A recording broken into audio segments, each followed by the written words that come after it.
Hey, it's Richard Geller here. I'm talking to you from my vacation spot in beautiful Mexico. I want to talk to you about value today. There's really three types of ways of value. People talk about, oh, what is this worth? What's my house worth? Or it's really worth this, or it's really worth that. There's three ways of looking at value. Number one is retail. Number two is wholesale. And number three is distress. So let's take it from there. Number one is retail value. Retail value is if you have plenty of time, you can find a willing buyer for something.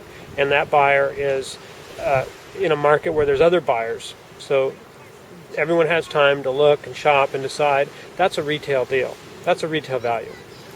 Wholesale value is what you would sell to a dealer, somebody who buys and then has to resell to retail buyers. So in the house business, a retail buyer would be somebody who is going to be buying to live on their own. They're going to live in that house, and they're going to get emotionally attached to it. A wholesale buyer would be somebody who's just going to be buying and flipping. And yes, there is some opportunity to buy and flip these days, and I'm going to tell you about that in a moment. The third type of sale of value is distress. Distress value, or under the hammer value, is what a property would earn at auction. Basically, it just has to be sold to the highest bidder at an auction. And generally, that's much, much lower than even the wholesale amount. Usually it's on terms that are very unfavorable. The buyer at an auction has to pay all cash. Usually there's no recourse in case the property isn't as represented. The buyer is taking all the risk of unknown defects to be discovered. So that's a distress sale. And if you see this like in the car business, if you're in the car business, you know this. Retail, of course, is what you sell a car to a retail buyer. Wholesale is what you get if you bring the car to a dealer.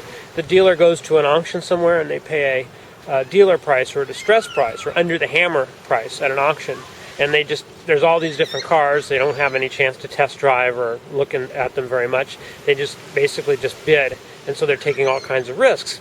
And that's why the dealer is able to go to this auction and buy at a distress or under the hammer price. So those are the three values. When you're doing a BPO, broker's price opinion these days, or a deal of any kind, you really have to look more at wholesale and distress values, because there's fewer and fewer retail buyers around right now, and more of those people really want a deal. So it's important that you understand the differences in value.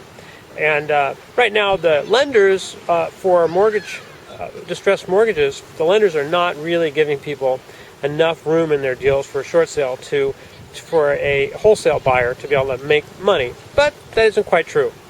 They're starting to be able to give enough of a margin where you can actually buy and flip and make money. So there is a possibility of buying wholesale and selling retail again and again and again for mortgages.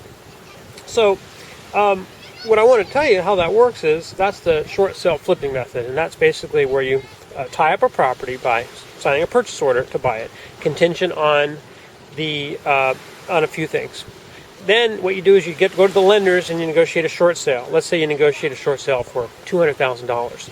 Now you do a 9-day house sale and you sell the property, and let's say it sells for $250,000. Now you've got a $50,000 gain because the lender agreed to sell the property at $200,000, but you did a retail buy at $250,000. You found an ultimate buyer for $50,000 more than the lender already agreed.